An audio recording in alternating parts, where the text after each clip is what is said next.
Shalom, shalom, shalom. Welcome to a Thursday night special edition of the Ambassadors of Christ. We're chilling with y'all today on this Thanksgiving, Thanksgiving hell day that our people are at home celebrating. And for everybody who's tuning in with us, we thank you for tuning in tonight. Today is not a regular class for us, but we couldn't let this opportunity pass. So we'll be with you guys shortly. And for the time being, go ahead and enjoy the music.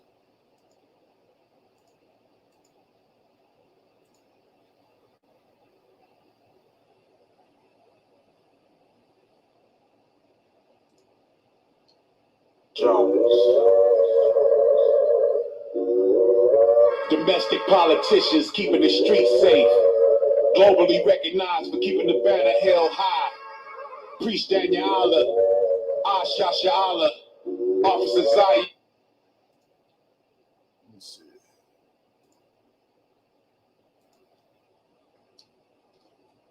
And if you don't think so, go to Washington, D.C. and ask the captain.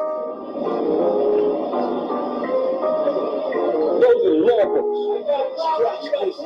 When we saw the movie Eli, what was Denzel Washington's whole problem we just talked about? The captain wanted all the books, but the main book he wanted, he couldn't get his hand on, was the Bible. Why? Because he told you the Bible built the civilization. Why the Bible is full of fairy tale and myth. Nigga, that's only because you don't know how to read the book. If you know how to read the book, you can try everything.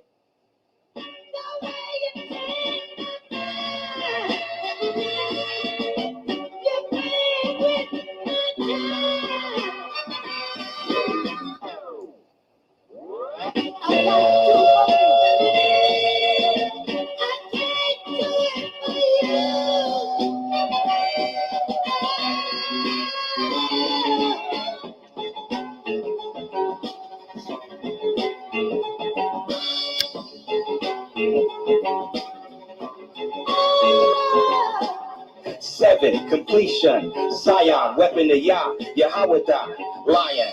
I taught the rhythm that I walked, my own, my thoughts of my own until I was shown. Proverbs 16, through study my understanding is grown. Who am I? Fallen angel, son of the Most High. Deuteronomy 28 is open both eyes. When we keep the commandment, we'll rise. The father's opposition, efficient, confederate with their mission. Gave pops a sentence, mom leaned on the system. Baby sis don't listen, making poor decisions. She don't know reality from reality television. Baby bro fried, Lord knows was in his system. He think he official, out here playing with pistols. Doped up, hopeless, no focus, no vision. I show precept to help and they say I'm tripping. AJ said nobody cared, daddy was the youth. I just do what I'm commanded to do. AJ said nobody feared, daddy was the youth. I just do what I'm commanded to do. What I gotta do, what I gotta. What I gotta do, what I gotta. What I gotta do, what I gotta. Do what I gotta. Seven, completion, Zion, weapon of Yah, Yahweh, lion. I keep hearing, get ready for the race war. It's been that since they docked at the shore.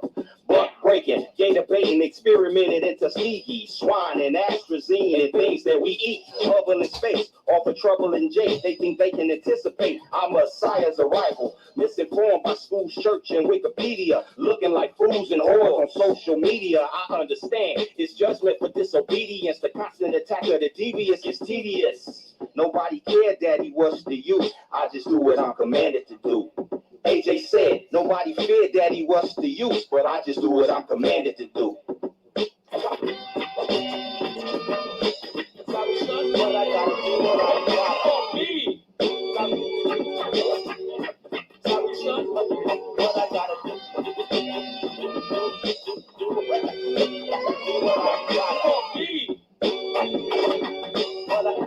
What I gotta do. What I gotta. What I gotta do, what I gotta.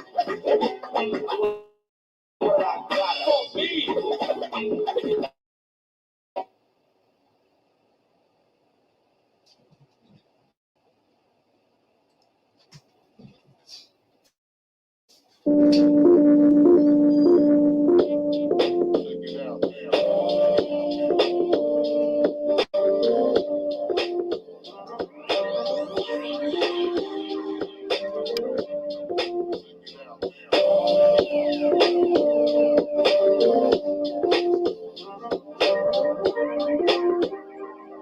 I came in the door, I read it before. He that shall endure, that's Matthew 24. Heart filled with joy, my knees hit the floor. Hallelujah, Jake ain't trouble no more. Yahweh shy in his glory, seated up on the throne. Nehemiah lifted me up, said welcome home. My first time feeling, no pressure, stress. Daughters of Zion, shamefaced and modestly dressed.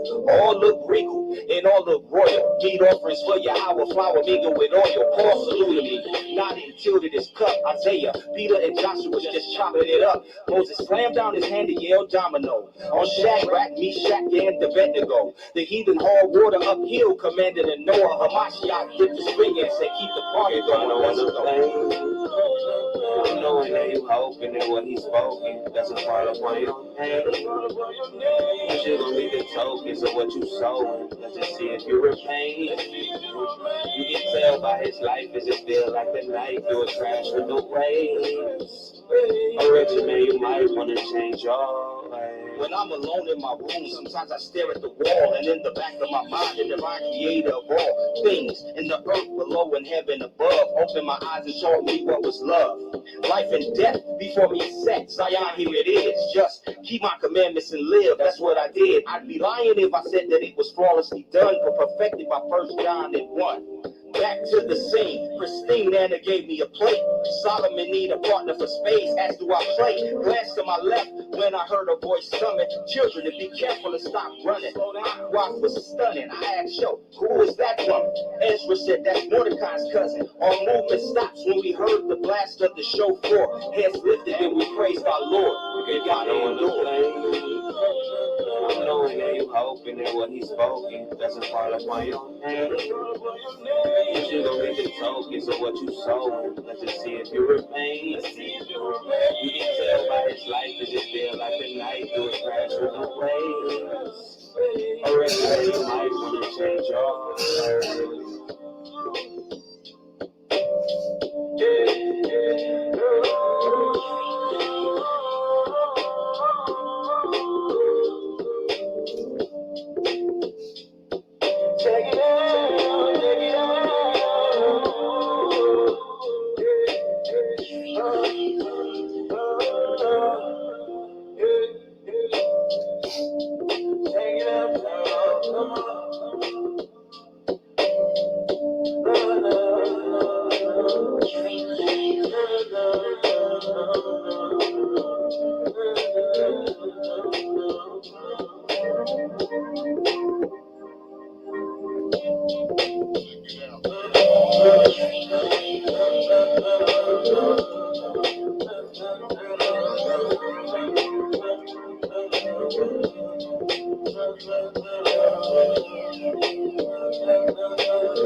All right, we live in full effect.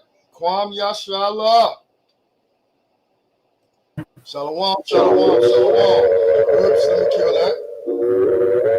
All right, let me kill that focus in the background. Sorry about that. Hey, Shalom. Welcome to another Ambassadors of Christ gathering. We know most of our people out in America, they're out celebrating Thanksgiving and all of that.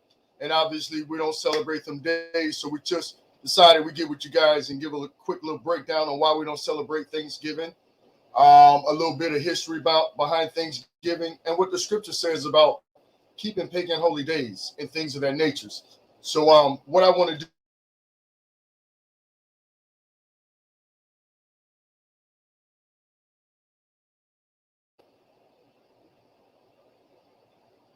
let's just go over to Jeremiah 10. Let's start off at Jeremiah 10 real quick. Let's go to Jeremiah 10 and 1 real quick. Can y'all hear me? Y'all still on mute, brothers, if y'all there. All right, Jeremiah 10. We're going to Jeremiah 10 and 1 real quick.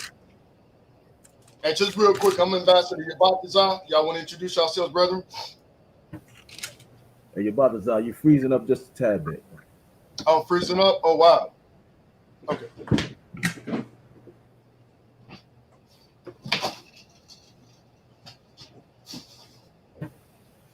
Well, while the other one gets his connection in order, I am Ambassador Zion. Ambassador of Christ, Cleveland, Ohio. Shalom. I'm Ambassador Nawal Rakar, Shalom, Michigan. Khan, shalom, shalom. Is that better, Kings? Done. Okay, Khan. So, again, today is Thanksgiving, Thanksgiving, thanks lying days. And, being born here in America, we've been taught a lot of things that are Americanized. Um, some of them are like Halloween, Christmas, Thanksgiving, and things of that nature.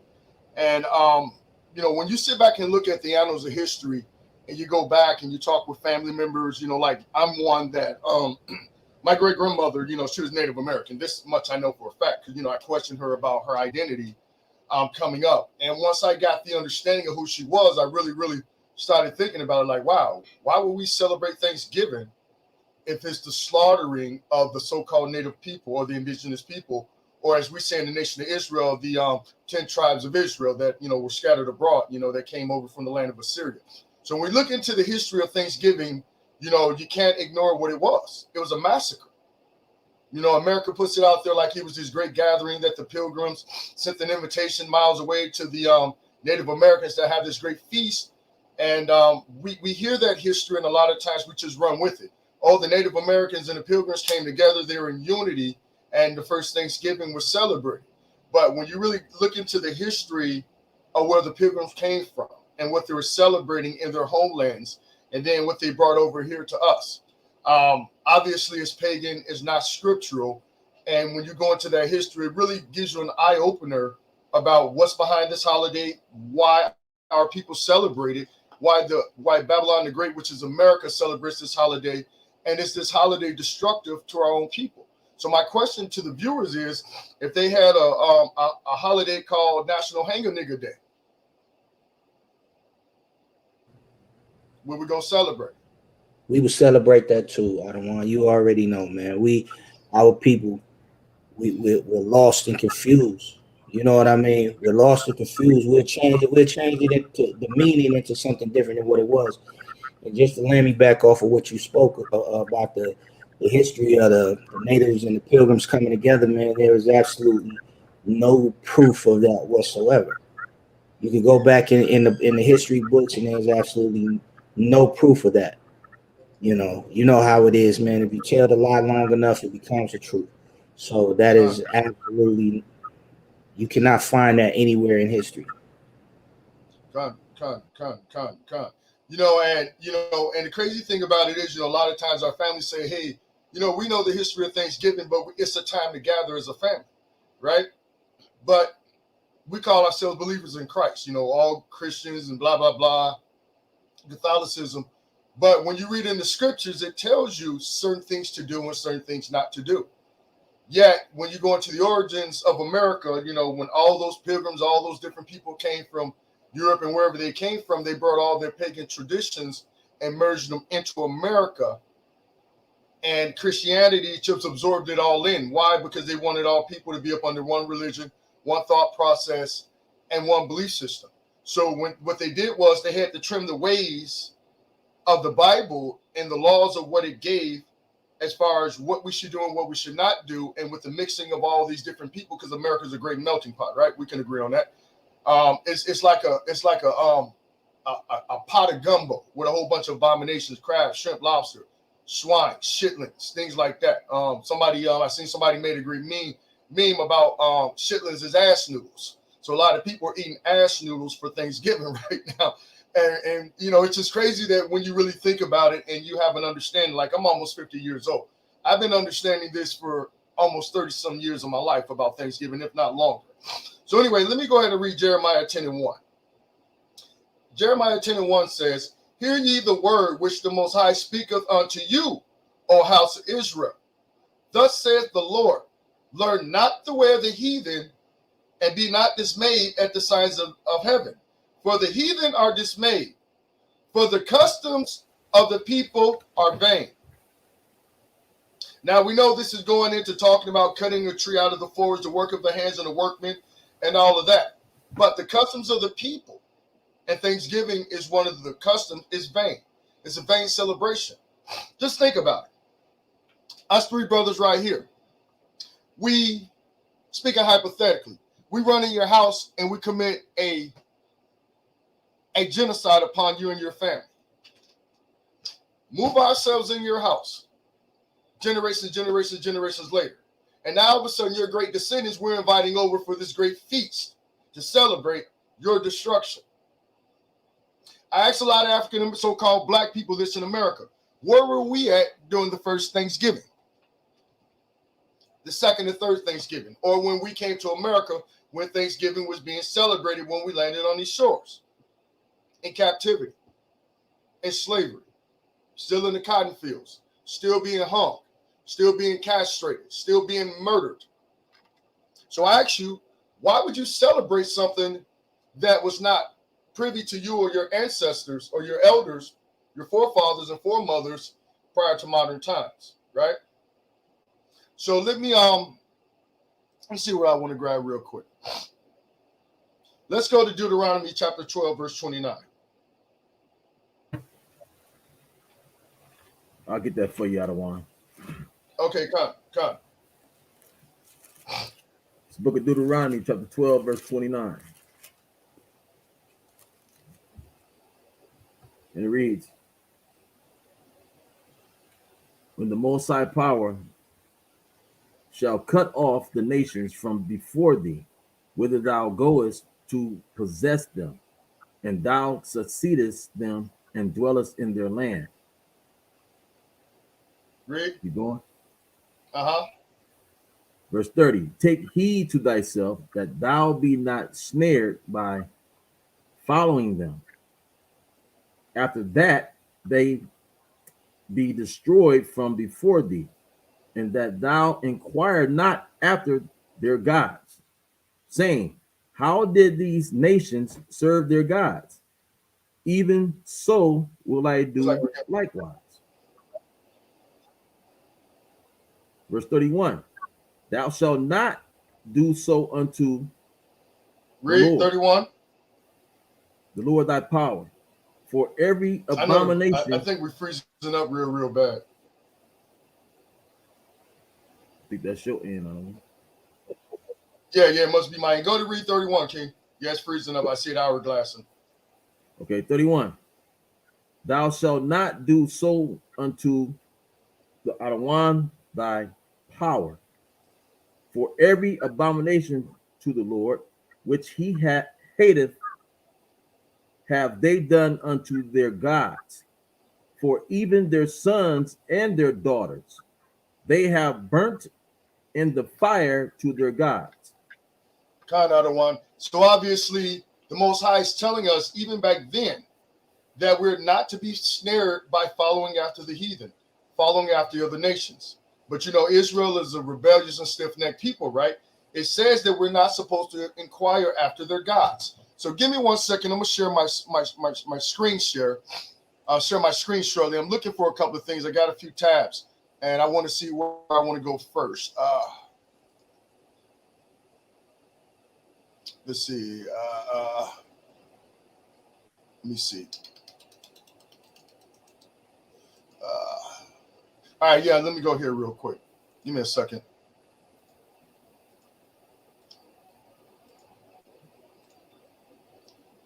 Is this the one?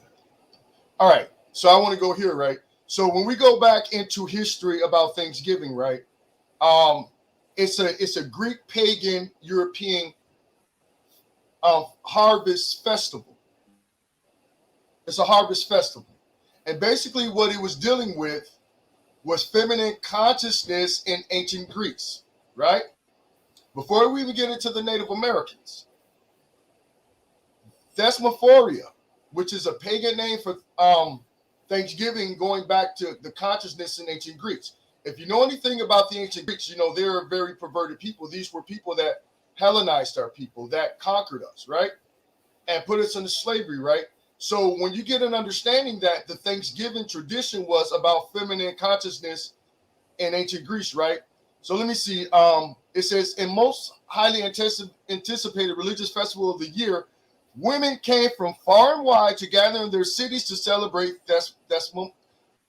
Thesmophoria, the oldest and mostly widespread of all ancient Greek religious festivals, comprising as 50 cities. It spanned from Sicily in the west, Asia Minor in the east, from Macedonia in the north to North Africa in the south. Where was North Africa? Hey, we dwell in Northeast Africa, right?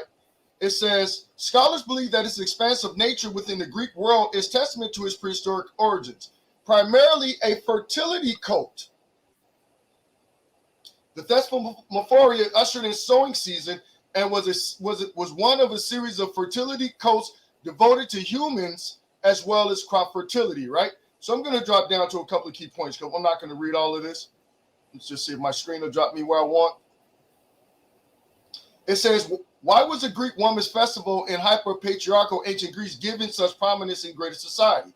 After all, in ancient Greece, woman's place was on the margin of society away from the public sphere.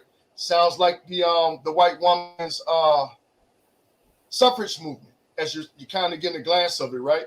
It says, could the strict demarcation of gender roles actually serve to empower women in ancient Greece? Disciple of Thesmophoria formed an identity around the code which served to promote feminine consciousness and uncommon and androcentric dominion of ancient Greece, right? Against the backdrop of extreme misogyny, men developed an esteem for the Massoria, right? So pretty much it says, unlike other feminine festivals, women as a form made sacrifices much as men did in festivals, and so used instruments of death in their rituals, right? Because of this and other subversive elements in this festival, men who spied on the event risked life and limb by doing so, right? So basically what it's saying is that this was a cult of women that would leave their homes for 3 to 4 days and all in seclusion, right? And basically, if any man interfered, they're either castrated, murdered, or slaughtered, right? This was beginning of the Greek form of the feminist movement, right? But let me just drop down a little more. Let me see. That's not what I want. So here it is right here. It says, I'm going to start right here. The ancient Greeks were obsessed with the notion of fertility, finding it necessary to have several fertility festivals throughout the year. So I want you to know that this holiday, Thesmophoria, aka Thanksgiving, was a fertility festival or holiday given to female goddesses for fertility, right? We'll prove that. The fertility festivals were a means of garnering, controlling, and appeasing the gods. When you're celebrating Thanksgiving, you're appeasing the Greek and Roman gods, right? In order to encourage fertility. It says, however, the abundance of crops was not only the concern of the Greeks. Due to their ever-expanding empire, they needed an ample supply of men to maintain their military commitments. Now, we know that in the Apocrypha, it talked about our men fighting in the Greek wars, being forced to convert to the Greek ways, just like the same thing with Paul being a Roman citizen. Just like the Roman eunuchs. These men were forced into these militaries, or as we see in modern day Israel, like with our people that left America and went over there, they had to serve in the Israeli military to receive rights, right? Which is all a trap and destruction, right? And it says, and they needed women to produce the much coveted male citizens, as such as Demeter, goddess of harvest, was the chief fertility deity who was honored for her role in both crop and human fertility. Let me see if I want to drop down to something else on this. Whoops. Let's see. Okay, my screen just froze on me. Okay. All right, my screen is freezing up on me. So let me drop back over here. Let me stop the screen share, right? I'm trying to stop the screen share, but my screen is freezing up on me. Okay. Okay, right.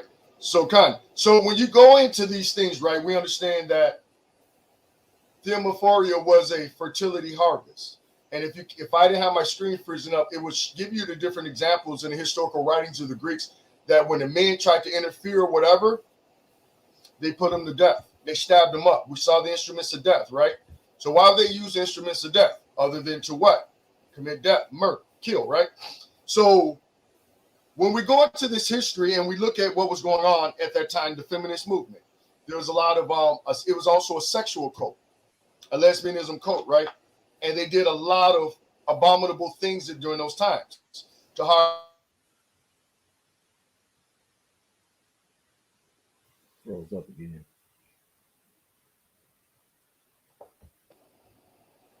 Yeah, Let you me froze see up if for a it minute, stopped but you go freezing ahead. up. You good Okay, now. cool. I know I've been having some connection issues, right? Let me see. All right, Con King. Let me see something. Where I want to go. All right, Con, I'm gonna go back to my screen share real quick.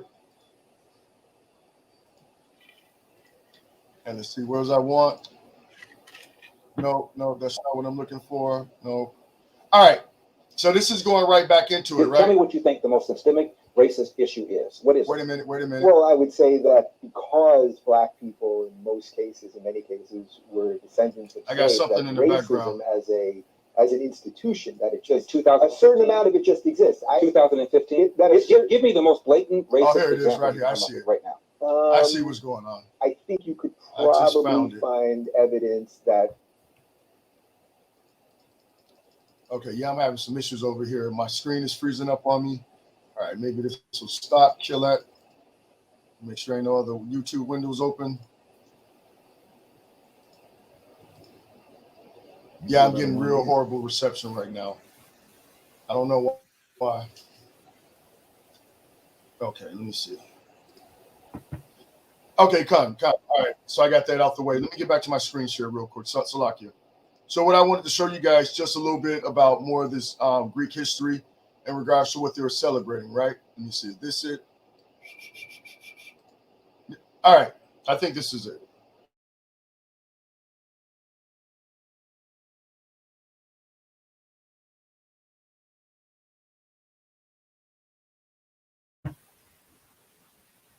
Yeah, I think Balthazar is having issues with his camera. So I'm gonna continue on. So I'm gonna give you a little history myself until he comes back. But I'm gonna continue, until he gets back. I'm gonna give you a little bit what I have here. I have this book here called, if you can see it, it's called. Can you see the other one? Con, it's clear. Okay, it says. Go ahead, King. You want me to go or you gonna go? No, go. No, I mean, obviously you picked up. So, how about this? Let's hold that real quick, and then I'll let you deal with the American. Okay, go ahead. Go ahead, other one. Yeah. Salaki, I had something playing in the background. I guess it was one of them advertisements, and I hated that. So, Salakia. All righty, where am I at? Okay, this is chapter 1, and this is called Demeter's Daughters: How the Myth of the Captured Bride Have Spurned Feminine Consciousness. Right, thought to have been composed around 650 to 500 BCE. The Homeric hymn to Demeter is one of the series of 33 Homeric hymns which honor individual deities. They're called Homeric not necessarily because they were written by Homer, but because they deploy the same epic matter he used in the Odyssey of the Iliad, right?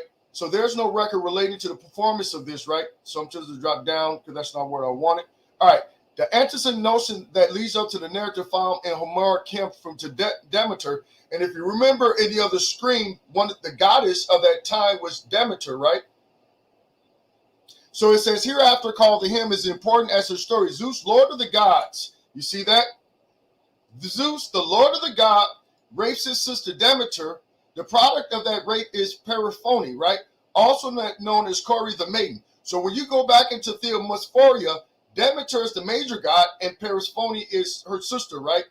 It says the maiden. They never married. Indeed, Zeus would have been husband to hundreds if he had to marry every person he raped. So the hymn begins with the reciting of Zeus' agreement with Hades, right? So when we're getting an understanding of this, that it goes back to the Greek gods, the Greek pantheon of gods, as far as that holy Theomosphoria holiday, which is modern day Thanksgiving, right? Which is a fertility cult, a fertility harvest to deal with women's fertility and their rebellion against their god Zeus, right? It says to be sure that his being an absentee father did not stop Zeus from arranging his marriage of his daughter, unbeknownst to either mother or daughter, or to his brother Hades, the lord of the underworld. One day, while Persephone was out picking flowers to her friend, the earth cleaved up, and Hades, on a horse drawn chariot, charged violently, snatching Persephone to be his wife in the underworld, right? So this is going into a little bit of the history of Demeter, right?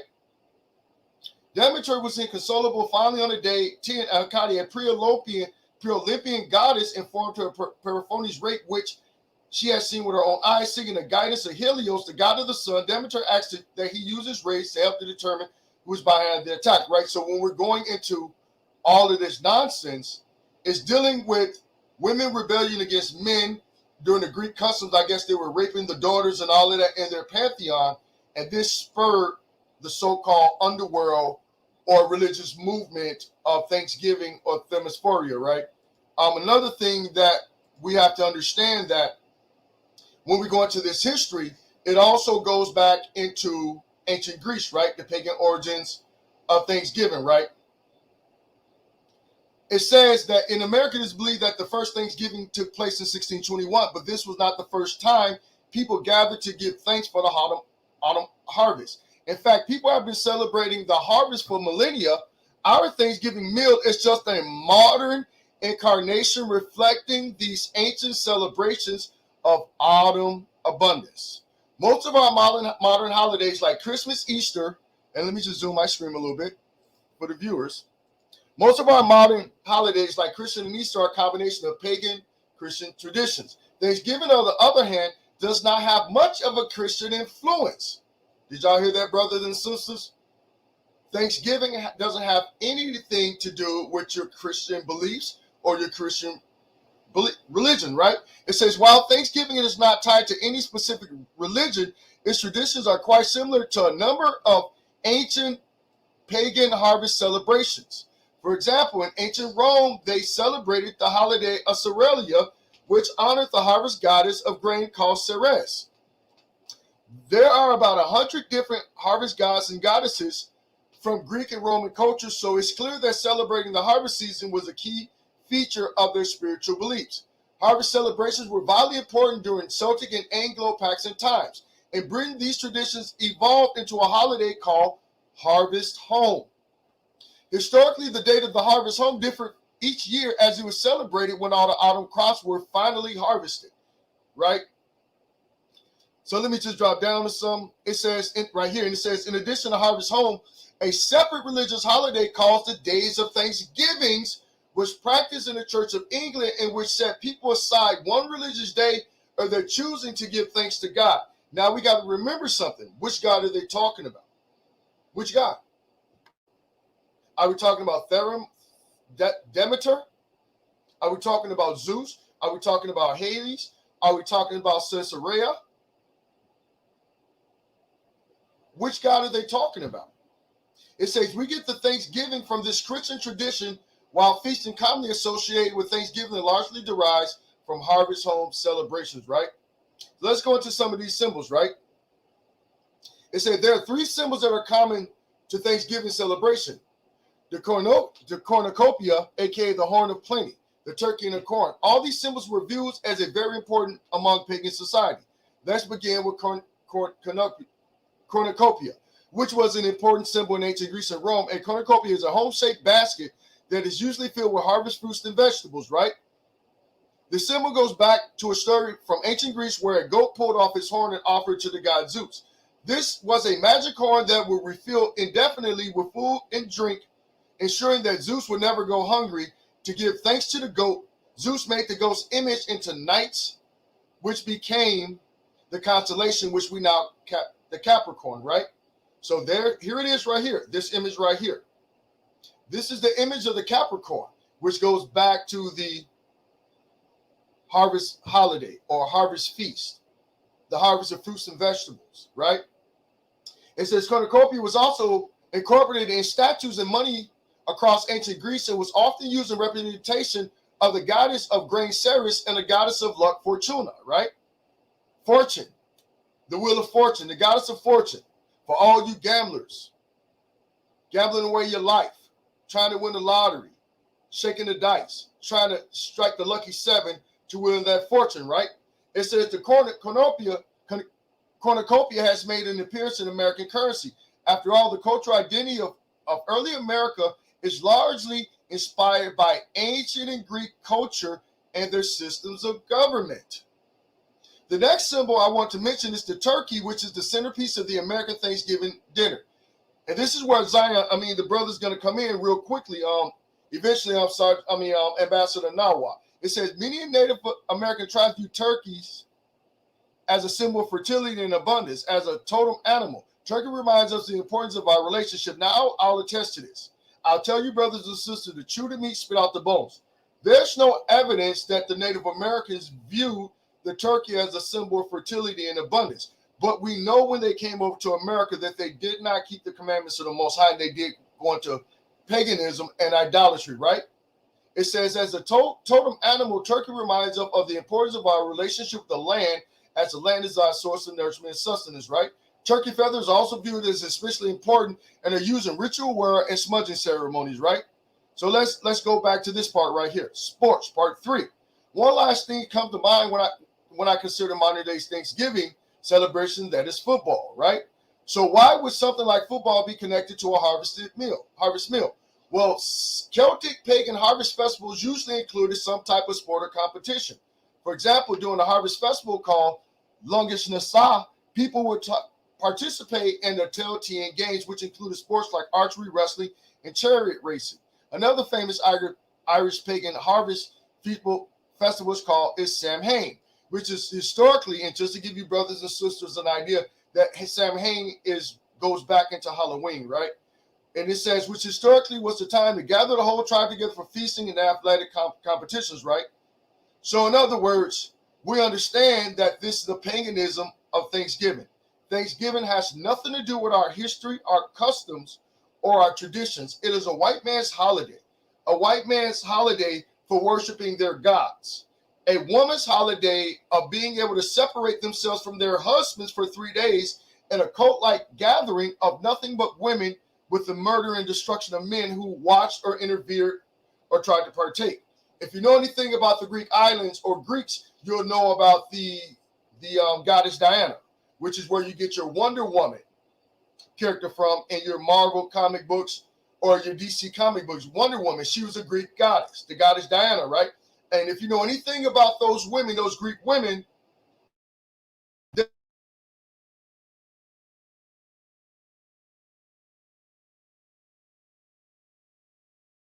difficulties right now. Okay, Con, we're back. So let me see. Yeah, even with the chat, it's not working right. But anyway, as we see with these things, and we get this understanding of what the origins are of all of these things, we should know, as being awakened, the children of Israel in the last days, where the scripture says that in the last days we'll start naming ourselves Jacob and Israel and all those things that the scriptures are stating that we would do. This is our awakening and our refreshing. So when you're dealing with your family members saying, hey, we keep Thanksgiving for the family, we get together, the Most High gave us the Shabbat, a weekly holy day, which is every 7 days, a holy gathering.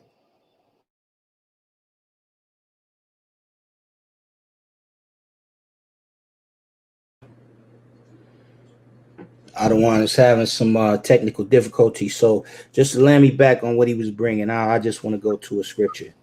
I go to the book of Proverbs. I'm going to go into chapter 3. I'm going to read verse 6. Another one. So Proverbs chapter 4, verse 6. It says, forsake her not, and she shall preserve thee. Love her, and she shall keep thee. Verse 7, wisdom, that's the her that's being referenced in verse 6. Wisdom is the principal thing, therefore get wisdom, and with all thy getting, get understanding. So the brother is bringing out a lot of history, a lot of valuable information. He's connecting the dots for what all these pagan rituals that we're doing, where they actually stem from, and what the symbolism is behind the turkey, behind the Thursday turkey bowl, so on and so forth. He's giving you the understanding and the history of it. So the wisdom that you're getting, you could connect the dots to understand that these pagan rituals, they symbolize something more than just a family gathering. And I'm gonna bring one more scripture out and I'll turn it back over. I'm gonna go to Proverbs chapter 3 and 31. It says, "To envy thou not the oppressor and choose none of his ways." Because now that you know where all of these symbols, where these traditions, where these rituals come from, you know that they don't come from us. It has nothing to do with the children of God. So you should want to have nothing to do with them whatsoever. So now that you know this, then you should move forward and with understanding.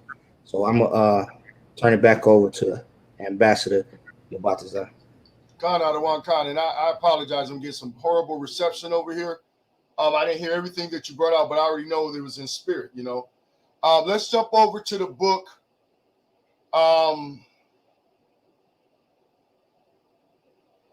Let's go over to Romans 14 and 5.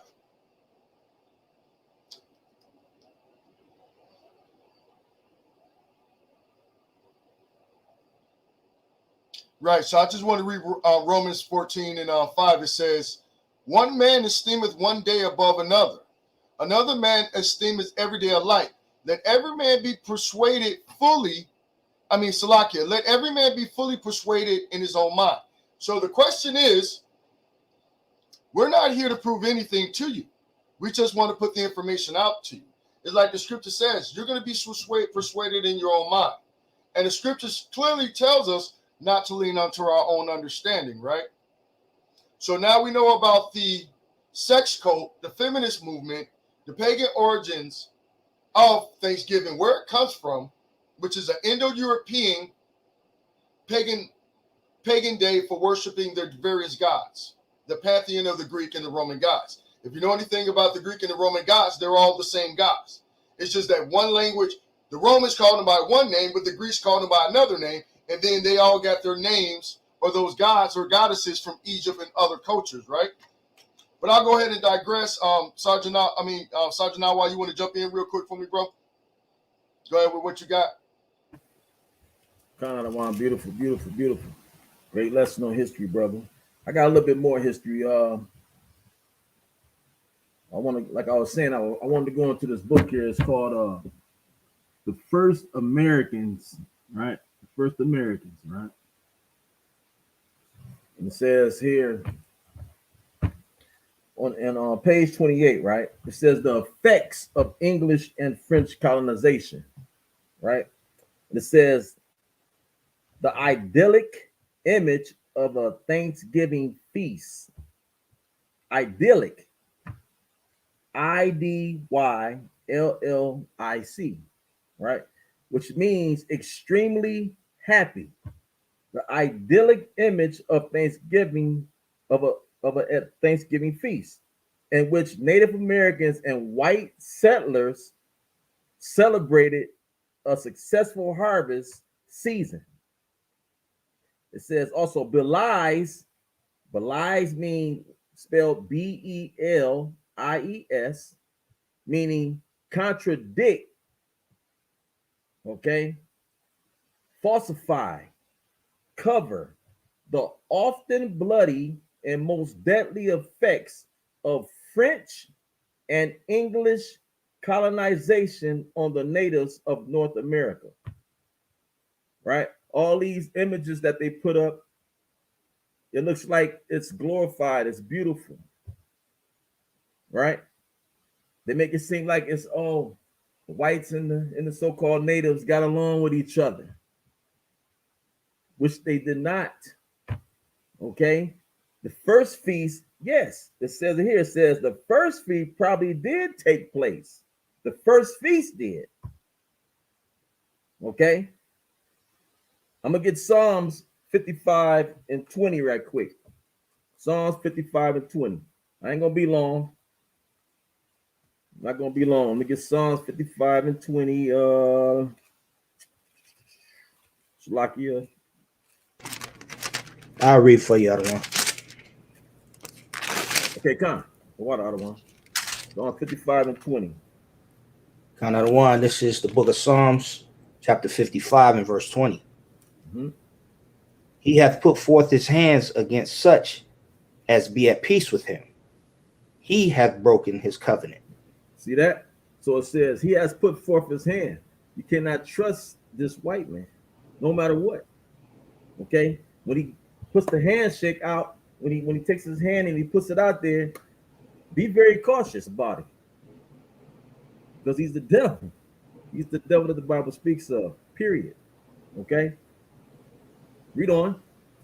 Salakia. 21. He always break his covenant. He breaks his covenant. When he came to the shores of America, he broke his covenant with the so-called Native Americans. Read on. Verse 21. The words of his mouth were smoother than butter, but war was in his heart. Repeat that, Adawan. Repeat the whole thing. Words of his mouth were smoother than butter, but war was in his heart. Stop right there. So you know an enemy, right? I don't care if that's dealing with your brothers. You know what I'm saying? What they say, they try to be smooth with you. Okay? They try to be delicate with you. But in their mind, what are they thinking? They're thinking to backstab you. They're thinking to remove you from off your square, from off your post. Okay? This is how they think. This is an enemy. This is a person that's against you. The Most High called them our enemy, the white man, right? So you have to understand what you're up against. But being we're from the Most High, Yahweh, who's a kind, delicate person, he's long suffering and things like that. We have that in us to be that way. We are a nice people. We give people chances over and over again and again, no matter how they treat us. That's why we keep celebrating Thanksgiving. So we messed up in the head. We love these people. You know what I'm saying? We're trying to give them a chance to change. We think we can change them. This is how we think. And it's crazy, right? All right. So read that from the top again. I don't want that 21. And then read on. Count out of one. This is the book of Psalms, chapter 55, starting at verse 21. The words of his mouth were smoother than butter, but war was in his heart. His words were softer than oil, yet were they drawn swords. See, he draws sword. That's what he about to do. He about to draw his sword, and he's about to do what? He about to kill you. The Most High created this person. He knows what an enemy is. The Most High called them our enemies in Deuteronomy 28, verse 68. These are our enemies. Right? So he's telling you what they're about. They put that sword. He called them their sword, right? Don't he call them the sword? That's right. Get that right quick. Deuteronomy 27, verse 40. Because this is Esau. We know him as Esau in the Bible. The red man. Okay? War is in his heart. That's what he do. He kills. He murders. The book of Deuteronomy, chapter 27, verse 40. I don't want. That's you might be 25. What you thought? You mean 25? Nope. 27 verse. Okay. Oh, you mean Genesis 27. Genesis 27. My fault. Genesis 27. So like it, Genesis 27 verse 4. I knew where you was going. I just you up a little bit. All right. 27 and verse 40. And by thy sword shall thou live, and shall serve thy brother, and it shall come to pass when thou shalt have dominion that thou shalt break his yoke from off thy neck. See that? By thy sword. By thy sword. He's the sword. Okay? He's the one that's doing what? The killing today. Today right. He's doing the killing. You know what I'm saying? The Most High call him his sword, right? So go back to 55. My fault. So, Psalms 55. Let's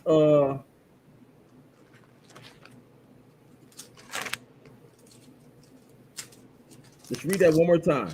Psalms 55, verse 21. Mm-hmm.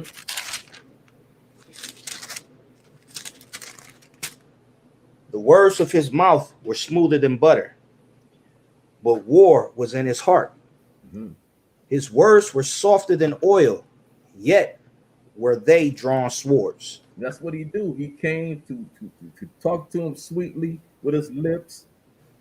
He knew what he had. He knew. Like, yo, I'm about to take this land over with. You can't trust. You can't trust the devil, man. You can't trust the devil. You can't trust this white man, man. He's a deceiver, right? So let me read on with this here in this book here. It reads, it says the feast probably did take place. It probably did. You know what I'm saying? They probably did have a nice little feast, and you know, because we are that type of people. Okay. And it says a result of the sheltering of the Plymouth colony by Chief Massasoit of the Wampanoag tribe in 1621, who was seeking allies against the enemy, the Narragansett. From the early exploration by England's John Cabot at the end of the 15th century, North America became a prize to be competed over by England, France, and to a lesser extent, other European countries. So they knew, they knew, they knew what they was coming to. New land, you know what I'm saying? Like the Apocrypha, they knew what was in the Apocrypha. They read the Apocrypha, right? They knew this, okay? So it says, even before colonization began, European explorers and fishermen who dropped anchor along the Atlantic coast and entered its inlets became a source of curiosity and deceit for the American natives. The problem of disease was aggravated as France and England, seeing the riches of gold and silver and other valuables brought from the New World by the Spanish, like Yabatazar was talking about. He was talking about, you know, the French and the English, right? They did. He brought up the early history. I'm bringing out the later history, down the road a little bit. Okay. Okay. So it says they saw that these, you know, that these people were bringing back gold and all these different things, man, from the different areas. It's like, oh man, we gotta have it. You know what I'm saying? If you see something that's what, isn't that what the white man does? Doesn't he go search out and colonize different nations in different places? You know what I'm saying? Look at what he's doing to Africa. He's raping Africa right now. Them and China. They're raping them. But that's what they do. And that's what they wanted from over here. But being us, we don't see that as a people. We don't see that they have an agenda. You know what I'm saying? They don't see that, right? So we so passive and we just, you know, hey, we just all just get along. Let's just love one another. You know what I'm saying? That's what we be doing. That's history. So it says for the American natives, right? It says the problem of disease was aggravated as France and England, seeing the riches of gold, silver, and other valuables brought from the New World by the Spanish galleons they captured, created charter companies to colonize North America. They colonized North America, right? It says England first claimed a colony in Newfoundland. Newfoundland. That's up in Canada. There was natives in Canada also. Newfoundland. All of that was together. Remember, we connected. They had all this. They had from South America all the way up to Canada. This is where they were. All right. We got streets and stuff around here that's named after Iroquois and all that kind of stuff. You know what I'm saying? Up north here. You know what I mean? And it says in 1583, to aid its fishing interests there, the Virginia Company, led by Sir Walter Raleigh, was granted a charter by Queen Elizabeth the First. Queen Elizabeth the First, right? Oh, which, with the provision of being able to take any land, she gave a provision out to take any land, right? Any land inhabited by non-Christians. Ain't that something? Non-Christians, right? Because that's what they brought forth. They had to put this God up. They had to, in order to brainwash the people. So they had to put this image up to say, hey, if they don't worship us, because that's basically what she's saying, because Christianity is what? What is it? It's the white man's religion. God, Right? white supremacy, basically. White supremacy. There you go. Hey, let me do a quick favor, right? Because you touching on this, I got to do it. I got something to show. I want you to continue on with your wisdom, but let me just share something real quick. I don't know if y'all can see that. Mm-hmm. Can y'all see that? Come on, one. The Lord's most wanted, Caesar Borgia, son of the Pope Alexander the Sixth of Rome, for posing as Christ. Crime, mental terrorism, identity theft. Date of offense 1492 to the present. For many shall come in the name, saying, I am Christ, and shall deceive many. Mark 13:6. Go ahead, King. Go ahead. That's right. That's right. They wanted you to worship them. That's how you change. First of all, you got to change the language, right? You have to come in. You got to change the language. You got to change those things. Change their culture. Change their way of life. So easily, little by little, that's what they did. They came in and changed their beliefs and things like that. No, we're your God. You know what I'm saying? That's how they brainwash you. Same thing with us. When we came here, what they do? They changed the language. They changed all of that. They changed our heritage. Remove all that from us. Come. Right? It says, with the provision of being able to take any land inhabited by non-Christians. That's the authority of Queen Elizabeth. The colony, which was established on Roanoke Island, now part of North Carolina, in 1585, lasted only 3 years. Its survivors captured or meddled into the local native population, right? It says the next attempt by the Virginia Company would be at Jamestown in 1607. The difficult conditions nearly led the colony to founder. Among their troubles were attacks by warriors from the Pamunkey and other members of the 200 village Powhatan Confederacy. The colony survived in part when the Confederation's leader, Powhatan, made peace with the Virginia Company after his daughter, Pocahontas. Pocahontas. See, a lot of people think Pocahontas is just this, this fairy tale. Pocahontas was a real person, right? Was a real person.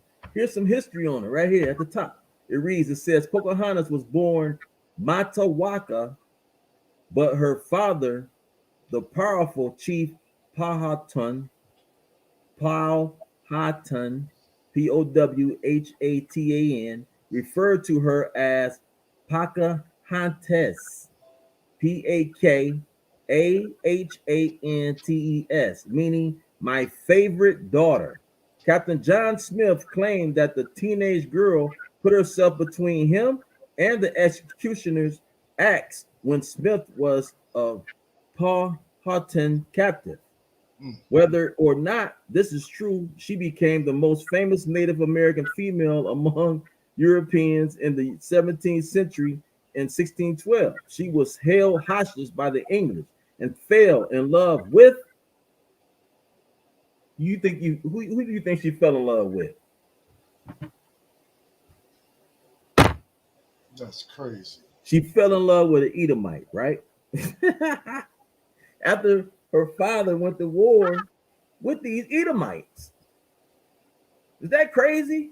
Is that not? I mean, that's nuts, right? It says Powhatan kept peace with the colonists. Matter of fact, let me go back up. It says in 1612 she had held hostage. She was held hostage by the English and fell in love with and married the colonist John Rolfe, Rolfe. Hopefully I was, pronouncing that right. Powhatan kept peace with the colonists until his death in 1618. Pocahontas became a Christian. Pocahontas became a Christian. Pocahontas became a Christian, right? Sailed to England and was presented to the court of King Charles the First, but died of what? Smallpox. She died of smallpox in 1617 before returning to the colonies. Her son, Thomas Rolfe, was one of the most powerful leaders of colonial Virginia. See that? It's crazy, man.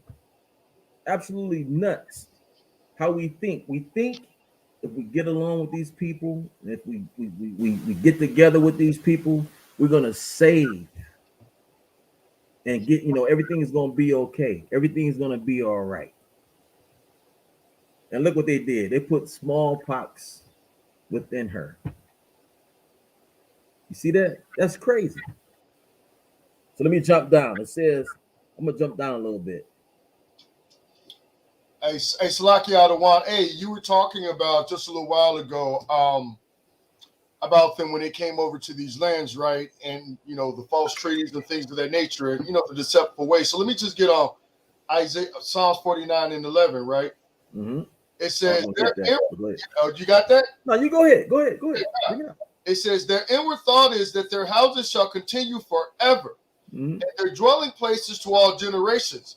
They call their lands after their own name. So pretty much when you go into the scriptures, whenever these heathens go across conquering other nations and lands, they name those lands after themselves and force their languages, customs, and all of that upon the people, which is why this brother is eloquently breaking down what happened to the sister Pocahontas and the rest of the indigenous tribes of America. But go ahead, King.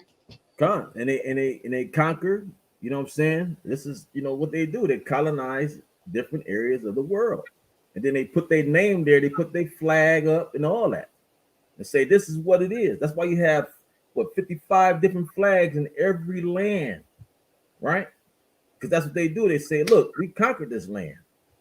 We ain't, steal this land. We conquered it. We colonized it. You could have fought back, but no, we were better than you, so we took it. This is how they think.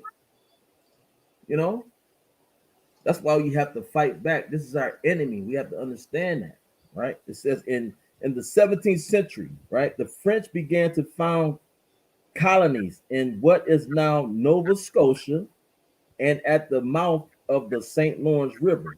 New France took on permanence when Samuel D. Champlain established Quebec in 1608. At that time, the powerful Huron tribe controlled the area. Huron tribe. That's the name. It's still over there too. In Michigan, it's called the Huron tribe, right? It's called Huron, Port Huron, this and that, right? So it says the French brought Catholic missionaries with them. The French brought Catholic missionaries with them. See that? But it would be many years before they obtained any converts to the Catholic religion. Hallelujah. I wish they would have stayed like that. You know what I'm saying? It says, as French influence spread over Eastern Canada, right? Fur trading quickly became a valuable industry. See that? The Iroquois Confederacy was being wooed by the Dutch, who were establishing their own colonial settlements in the Hudson River Valley. Competition between the English of the rapidly expanding colonies of the New England and the Dutch caused the Iroquois to wage war on neighboring tribes. Look at that. They took money, the fur, which is money, okay? Use that because now they colonize in these areas, you know what I'm saying? They're establishing themselves. Took the Iroquois, and now the Iroquois is fighting against other tribes. What did that sound like today? Sound like Chicago to me. Con. Sound like Detroit to me. Sound like Cleveland to me. Yeah, the east side of Cleveland, East 99. You know what I'm saying? Sound, Con. Like South Central LA. there you go. It, That's what it sound like. that's what it sounds like. It sounds like they pinning the people against one another. They're making them go against each other. This is what they do, man. Con. It's crazy, right? I got a little bit more than I'm done. It says they attacked the tribes to the south, including the Delaware, and to the north, challenging the Huron along the St. Lawrence and conquering the Erie in 1654. French traders established posts in the Great Lakes region to extend their trade and power. French, look at that, man. That's crazy. It says raids and devastating wars broke out in other areas of the colonies as the European powers used intertribal warfare to consolidate their own gains in power and land, as occurred during the War of the Spanish Succession. That is nuts. It's telling you right here in this book what they did. And our people continue to love these people, man, and they will not read a book. We need to start opening up these books, man, and start reading them so we understand what happened to our people. Don't black people call themselves Indians? What they say they got Indian in my family? Got Indian in my family, You know what I'm saying? Look at me. Look at how what was that dude name? Eddie, what's his name? That comedian, Eddie Griffin? Yeah, Eddie Griffin. Look how he look. He's an Indian. You know, all these people, they don't check their history. They don't care. Because why? Money. If you look at Salak, if you look at a lot of people from New Orleans, man, you know what I mean, and you look at the facial and the bone structure of a lot of people from New Orleans, you know, you could tell that they have heavy native blood. God, let me show you this right quick. Let me show you this. This is in this book, right? Those people, if you can see it, just pull it back just a little bit, right there, perfect. Those so-called Native Americans is what? Look how dark they are, bro. And I'm not saying color is what it is, because you know you have something like this. You know what I'm saying? But you have different tribes, just like we have different tribes. Different tribes look different, right? Cherokees, things like that. These are Cherokees right here. Okay? Black, dark. They weren't killing white folks. 70 million? Come on. It was killing niggas, dark people. All right? So that's pretty much all I have, Adawan. I'm gonna turn that over to Ambassador Zion. All right. Kind of just to let me back off a lot of some of the information you brought out, you know, because we hear our people a lot of times when we start speaking these facts and we start talking about the condition that our people are in and the reason behind what's going on in our communities, and you have people outside of our communities, and then you got a few tokens within our communities as well that may have found some sort of success, or they've been accepted in certain areas or arenas in life, and they'll say, well, you got to change your conditions and so on and so forth. But why are we placed in these conditions anyway? You just brought out how the crabs ended up inside of the bucket for us to cool one another down. Con. You see what I'm saying? We should have never even been in the bucket, because the Most High created the world for our sake. So we should have been spread out and had our own place. So when they say you have a crab in the bucket mentality, how did I get in the bucket? You have to look further. You have to look past the situation. And a lot of times, as you brought out about Pocahontas with the what she had was a condition called Stockholm syndrome, where you have empathy, or you fall in love, or you have love for someone that's oppressing you. So, Lucky, I don't want. Let me just say this one thing. She's not Esther. You know what I'm saying? She's not Esther. Esther did a whole different job. You know what I mean? Esther was like, "Yo, my people over here. You gonna take care of my people." You know That's what I mean? right. That's right. So that's right. So that's why we got to look at the entire picture. You can't just focus on one section of the picture. You have to look at the entire picture. You know, like you said, those Europeans, or so-called Europeans, they were in competition with one another. They were not fighting against each other. They made conditions uncomfortable or oppress, or put us in a state of oppression to where we started preying on one another, because they took the resources from us in order for us to live comfortably. And what they did was they competed to see who was going to oppress these people.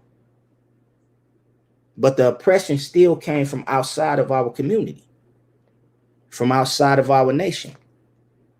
But I just want to get a scripture real quick. Go to Sirach 12 and I want you to read 10. Read 10. Start at verse 10. It's the book of Sirach, chapter 12, verse 10. And it reads, "Never trust thy enemy, for like as iron rusteth, so is his wickedness." So we all know who the enemy is. You know, we have multiple levels of enemies, but the ultimate enemy is who? Esau. For what reason? Because he has a perpetual hatred for Jake. Not just Judah, not just Benjamin, not just Levi, for Manasseh, for Joseph, Ephraim, Gad, Naphtali, Gad. He has a perpetual hatred for Jacob. So they'll go into competition with one another to see who's going to be the one to kill Jake, to oppress Jake, right? Right. Read verse 11, another one. It's the book of Ecclesiasticus 12, verse 11. "Though he humble himself and go crouching, yet take good heed and beware of him, and thou shalt be unto him as if thou hast wiped a looking glass, and thou shalt know that his rust have not been altogether wiped away." So although he's going to humble himself, as you brought out in Psalms 55, that his words are going to be smooth, he's going to be persuasive, he's going to act like he's empathetic, that he's there to help. Although he humbles himself, you're going to see that in the end, he's really preying on your downfall. He's going to stab you in the back one way or another. Read verse 12. The book of Ecclesiasticus 12, verse 12. "Set him not by thee, lest when he have overthrown thee, he stand up in thy place, neither let him sit at thy right hand, lest he seek to take thy seat. And thou at the last remember my words, and be pricked therewith." So as you brought out, you said maybe they did have a feast together originally. But once they sat down together, what happened after that? What happened after that? He overthrew the ones that helped him survive. They helped him maneuver the land, to help him understand navigation and how to survive in this area, because he was not able to survive here. So what did he do? He overthrew them and took their seat once they let him sit at the table with him. Read verse 13, I don't want. It's the book of Ecclesiastes, chapter 12, verse 13. Who will pity a charmer that is bitten with a serpent, or any such as come nigh wild beasts? Just as you brought out earlier. And he says, well, we conquered this land. We didn't steal it. We conquered it. We went to war and we won. So therefore it belongs to us. So that's why you have other people that'll tell us you got to pull yourself up from your bootstraps. Right. You got to get educated. You can change your conditions, right? Because who's going to pity someone? Who's going to pity a charmer who's playing with a snake and get bitten? Right? Yep. So I want to go into what you were bringing out about the a little bit of history as well. I think you stopped around around 1600. Salaki, Adawan. Salaki. I don't mean to interrupt you. But keep reading, Adawan. Go ahead, read. It says, for a while he will abide with thee, but if thou begin to fall, he will not tarry. Right? It says, and the enemy speaketh sweetly with his lips, but in his heart he imagineth how to throw thee into a pit. That's right. He will weep with his eyes, but if he find opportunity, he will not be satisfied with blood. See that?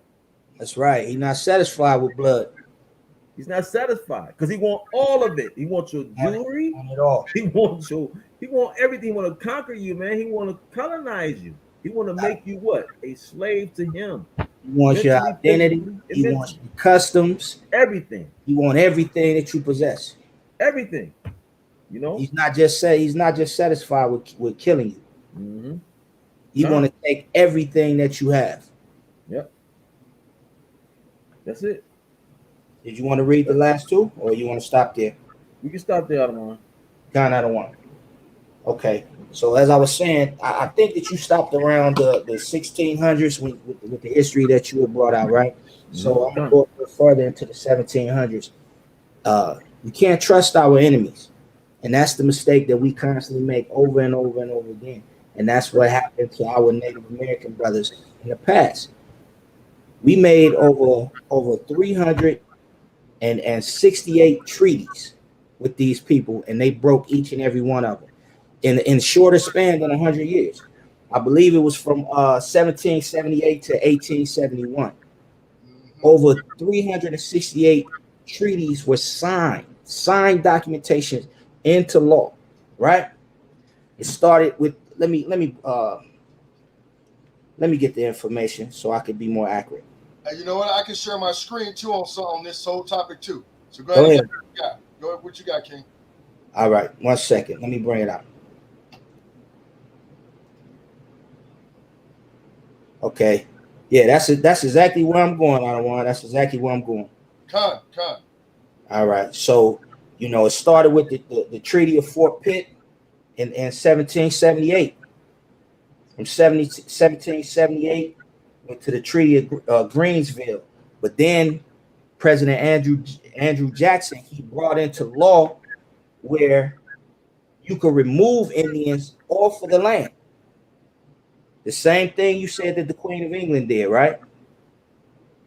Was able to remove the inhabitants or the natives off of their land, regardless of the treaty that was signed, regardless of the peace treaty that was signed. And then that's where you get the battle at Fort Knox. You get the Battle of Fort Knox. Scroll down a little bit more. I want to get down to some of the more infamous battles between the natives and the colonizers. I want you to go down to the Battle of Little Bighorn. Okay, battle. Let me just undo this real quick.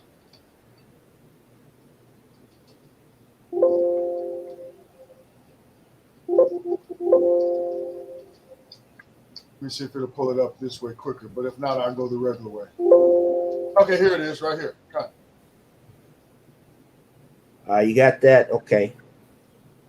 I'm just going let me see.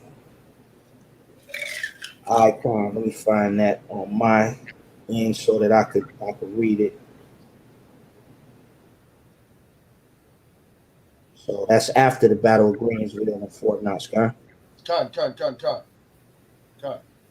All right. Well, I'm just going to read from Andrew Jackson and the Indian Removal Act of 1830.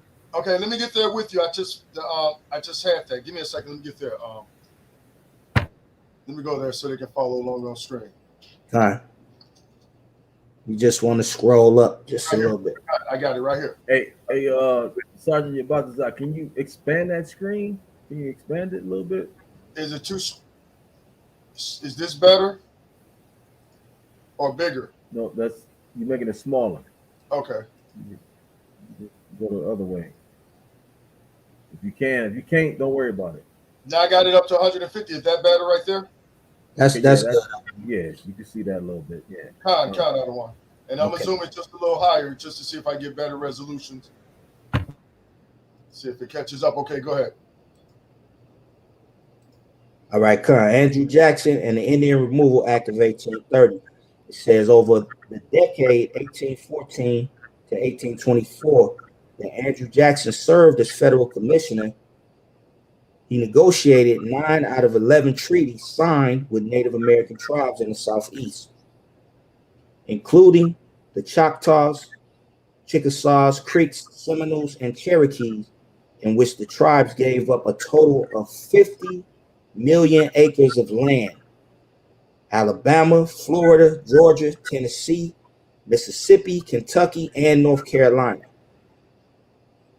Elected president in 1828, Jackson spearheaded the Indian Removal Act of 1830 through Congress, by which the U.S. government granted land west of the Mississippi to native tribes to agree to give up their homelands. So right here, he told them that if they moved west and give up their homelands, that they would be able to live in peace.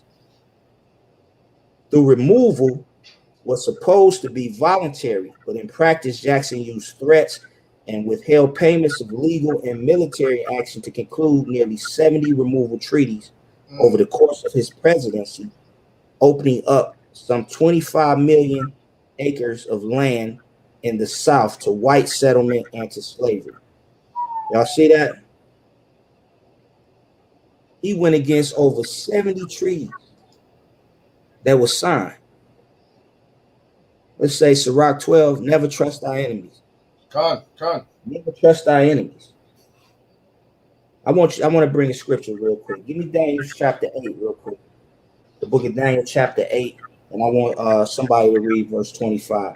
Because these were supposed to be peace treaties. They said that they would give up the land that they were inhabiting in order to have their own area and be able to live there in peace and to prosper, to farm the land, to grow their animals, and to survive.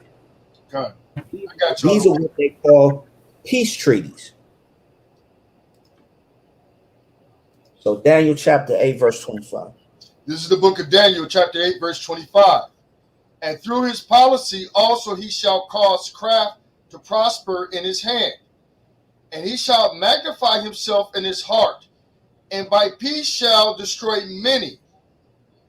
He shall also go ahead. Slow down. Read. Start at the top one more time. And through his policy also he shall cause craft to prosper in his hand. Stop right there. So through his policies, he's going to use craftiness through his policies in order for him to win. That's what that's saying. Read on, other one. And he shall magnify himself in his heart. And he's going to make himself more important than you. Read. And by peace shall destroy many. And by peace, by signing peace treaties, saying that you're going to be able to live in peace, he's going to destroy many. By convincing them through smooth words that he's going to be at peace with them. And what is he going to do? He's going to overthrow them. Read on, out of one. And he shall also stand up against the prince of princes, but he shall be broken without hand. So he going to stand up against the children of God, but in the end, he going to be broken at hand. You know what? I'm going to go with the spirit right quick. Give me, let's go to Ezekiel 35 real quick. Count out of one. Let's go to Ezekiel 35. Bring it out, other one. Bring it out.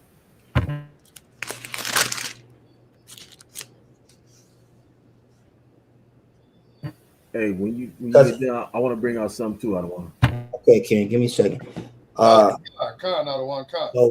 So at the end of that, at Daniel 8:25, he say, but at the end, he gonna be broken, huh? Count. So let's go to the prophecy of that. Let's go to Ezekiel 35. I want you to start at verse 4. Count. We're in the book of Ezekiel. Salak, I don't want. Let's see who this is talking to first. Read verse 2, and then I want you to drop down to verse 4. Okay, Ezekiel 35:2. Son of man, set thy face against Mount Seir and prophesy against it. So this is talking to the Edomite. This is the Most High talking to the Edomite. Drop down to verse 4. I don't want. Verse 4, I will lay thy cities waste, and thou shalt be desolate, and thou shalt know I am the Most High. Read verse 5. Because thou hast had a perpetual hatred, and hast shed the blood of the children of Israel by the force of the sword in the time of their calamity, in the time that their iniquity had an end. Stop right there. So we all know the scriptures are twofold a lot of the times. This is past, this is history, this is also present day, and this is also prophecy of what's to come. Read on, Adam. I will therefore, as I live, saith the Most High thy power, I will prepare thee unto blood, and blood shall pursue thee. Since thou hast not hated blood, even blood shall pursue thee. Read on.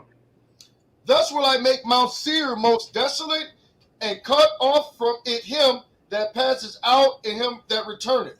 So all of the blood that Esau has shed throughout the earth, he hasn't hated blood, so blood is going to pursue him. We try to call everybody else, give everybody else the characteristics of what he is. You understand what I'm saying? He tried to say everybody else is violent, everybody else is a thief, everybody else is a murderer. But that's exactly what he is. When you want to talk about being a thief, who's colonized more people than the so-called white man? Who's colonized more people than Esau? Who's invaded more lands? How come every time that the U.S. military goes into another land, before they leave, there's military bases, U.S. military bases set up and left there. God, So for Esau, it's the sword. He's the sword. He lived by the sword. That's his blessing. God. We went to that earlier, right? Okay. God, another name for them people is called troglodytes.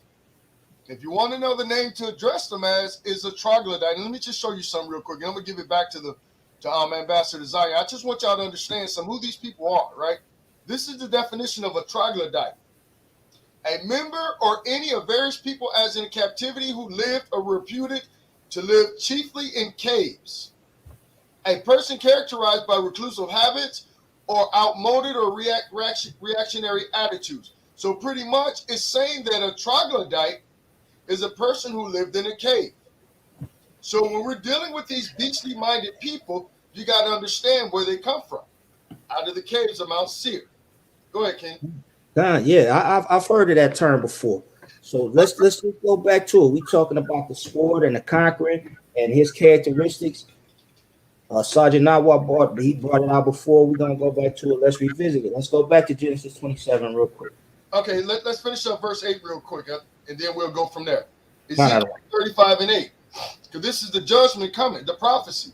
And I will fill his mountains with his slain men, and in the hills, and in the valleys, in all thy rivers shall they fall that are slain with the sword. Read verse 9. Count out of one count. And I will make thee perpetual desolations, and thy city shall not return, and ye shall know that I am Yahweh. That's right. So Can I say something right quick? it's going to end. Go ahead. Right quick. It says in verse 8, it says, and shall they fall that are slain with the sword, right? He's going to take that sword that they so great with and put it on their own self. Mosiah is going to turn it around. You feel what I'm saying? Right. He's going to put it on their own head. Mosiah is going to make it so that they can feel the sword also. Whatever you did to us is going to come back on you. Bottom line. Does not the scripture say that the fill their cup double? Fill the cup double. You know what I'm saying? You know, it says also in Corinthians, you know what I'm saying, 3:25, it says what you do to someone, it's gonna come back on to you. You know what I'm saying? Also in what is it, Ephesians? Is it Ephesians? Or Galatians 6 and 7, right? Galatians 6 and 7 says, let me read that right quick. Just right quick, other one. And it says, be not deceived, God is not mocked. For whatsoever a man soweth, that shall he also reap. That's it. Right. That's right. You know what I'm saying? Whatever he soweth, he's gonna reap it. So he took the sword and put it on us. Guess what? That same sword is gonna be on you, Ottawa. That's right. You know what I'm saying? That's right. That's you know, that's what they call karma. That's what they call what comes around goes around, right? Con. So the sword, that was his blessing. That was Esau's blessing, right? Let's revisit that. You brought it out earlier. Let's look a little bit deeper into it. Go back to Genesis 27 real quick. Genesis 27, I want to start at 38.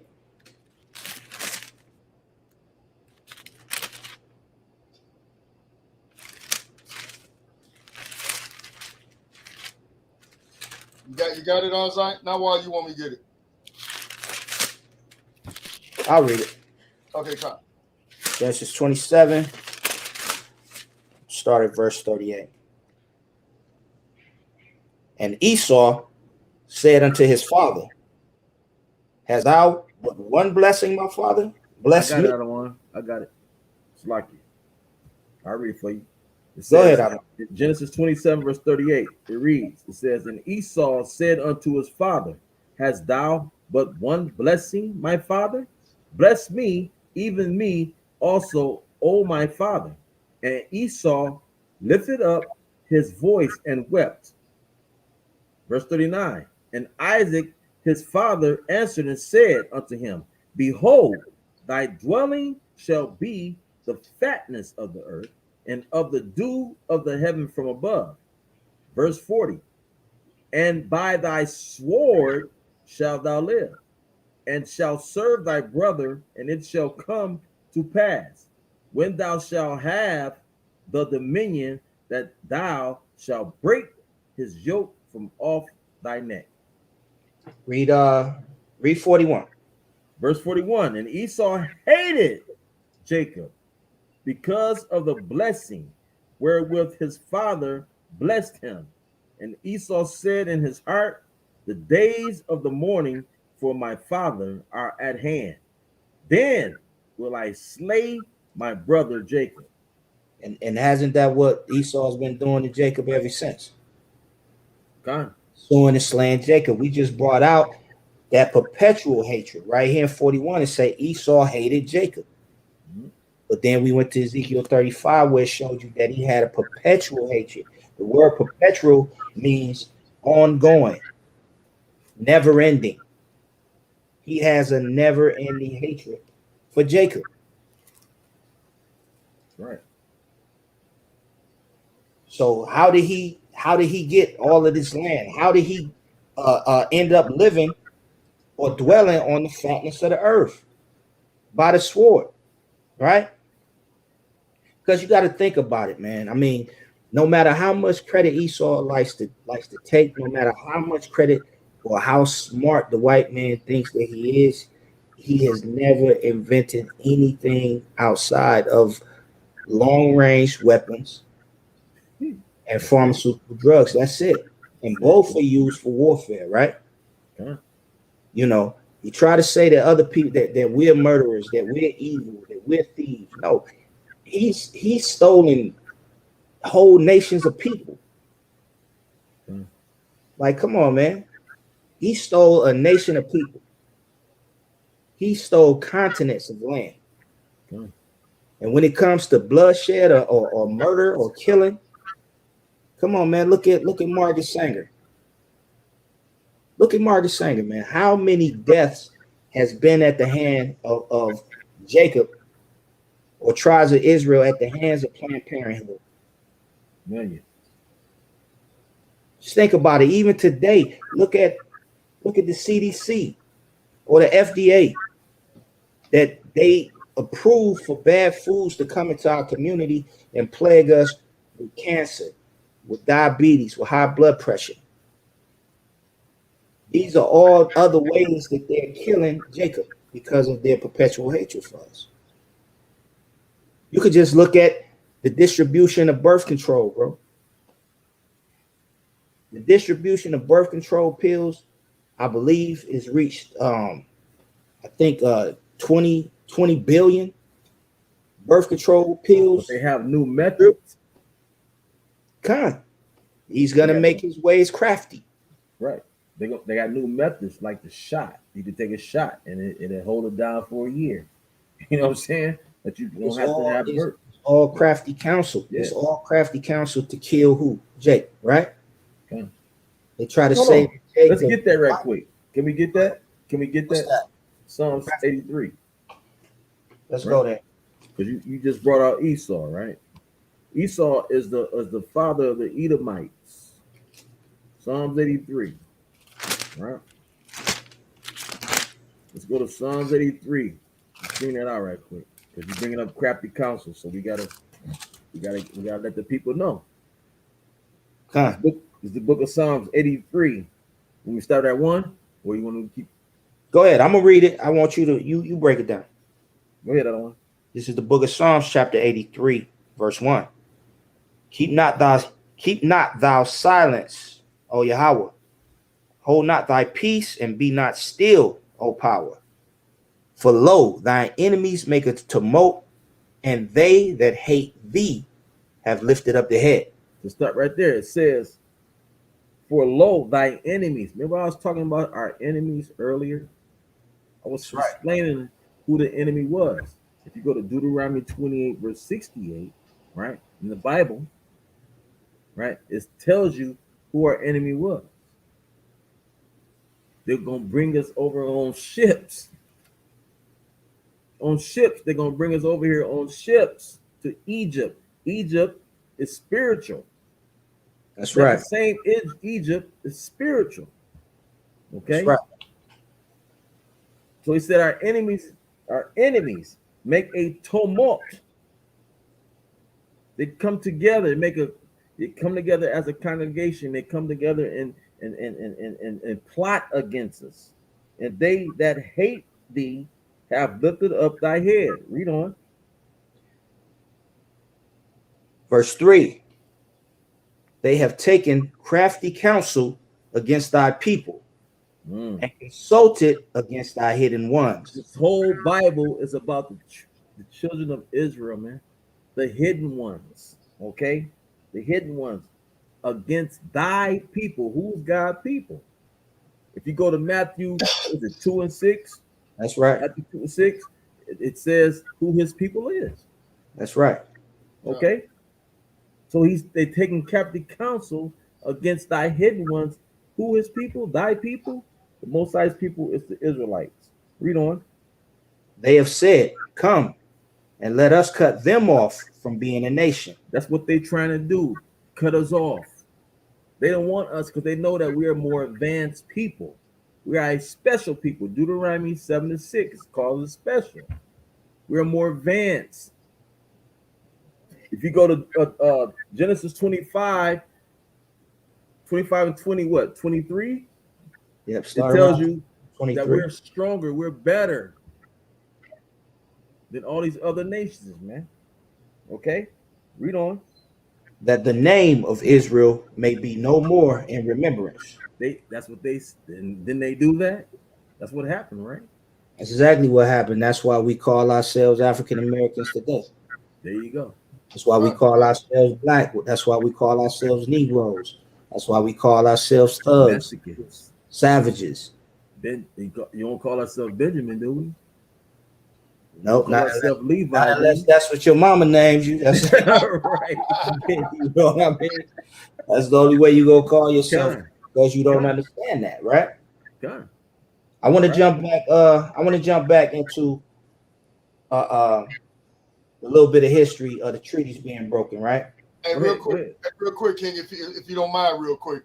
Hey, just to let me back off what some of you brothers said, and I'm just jumping in real quick because I can't fade in. My internet is horrible over here. So one of the things that the brother Maya from AOC dropped was on Revelations 18:6, which goes back into when you brothers were bringing out what you saw, right?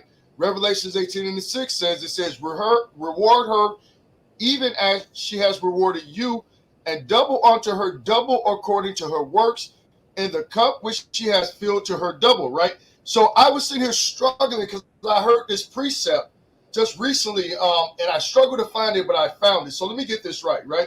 This is Second Ezra, chapter 5 and 40, and it reads, "Then said he unto me, like as thou canst do none of these things that I have spoken of, even so canst thou not find out my judgment, or in the end that love that I have promised to my people?"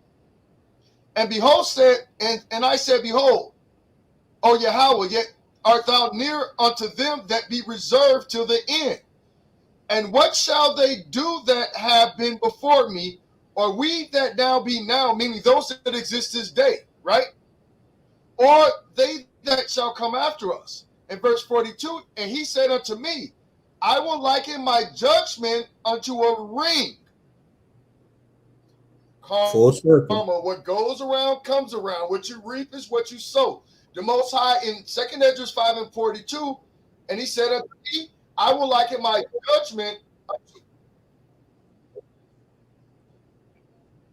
All right, it says, "Unto me, I will liken my judgment unto a ring, like as there is no slackness of the last, even so there is no swiftness of the first." So pretty much this is just proof that what you reap is what you sow. What the nations did to the 12 tribes of Israel, whether this brother down here talking about some happy Thanksgivings, Native Americans are not Israelite, brother, you can't be in the truth keeping Thanksgiving to even come up here scoffing. If you don't believe what we believe, we know on the day of judgment that Yahweh Shai is going to separate the wheats and the tares, right? But understand this, the Most High's judgment is like a ring. What goes around comes around, baby. Go ahead, King. All right, let's jump back into the history. Zion. Let's go to the treaty. I'm sorry, man. I'm sorry. I don't mean to cut you off, brother. Can I just? I want to get the law. Go ahead. I want to get the law, and I'm done. I swear. I just want to get the law on the double. Okay, because the law is found in Exodus. Okay, it's found in Exodus. It says, right here, it says 22:7. It says, "If a man shall deliver unto his neighbor money or stuff to keep, and it be stolen out of the man's house, if the thief be found, let him pay double." See that? Because it's the money. You So talking who's about the thief? what? Huh? Who's the thief? The thief is Esau. Esau stole his land. So And he stole the money from this land. That's why Right. that's why the prophecy in Esdras it correlates. It says There that you he go. get There you paid go. double. Right. And it says, let me keep going. It says, if the thief be not found, then the master of the house. So if that person, right, that took the money is not found, but the person that has it in their possession, guess what? Let's read on. be brought unto the judges to see whether he have put his hand unto his neighbor's goods. For all manner of trespass, whether it be for ox or for ass, for sheep, for raiment, or for any manner of lost thing, which another challengeth to be his, and cause of both parties shall come before the judges, and whom the judges shall condemn, he shall pay double unto his neighbor. God, I don't Now, want. what Hey, would now that For I be? all grab. the stuff that he had in his possession, he has to pay double. Bottom line. God, God. So Hey, grab Exodus. that's speaking on the ones that's speaking on the ones that say, I never had slaves. I Right. wasn't the one that Exactly. I Exactly. wasn't the one that had anything to do There, with there slavery. you go.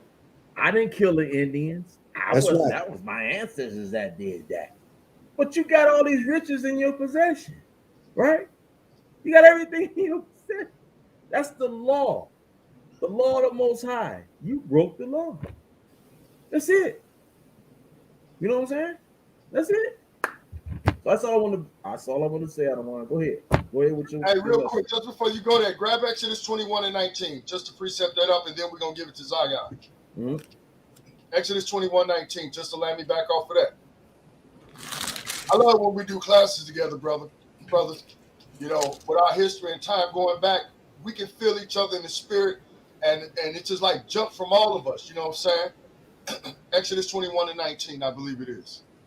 Con, it's the book of Exodus 21, verse 19. If he Salakia, rise again and 16, walk abroad upon his staff, Salakia, Exodus 21:16, Salakia, 21:16. lucky.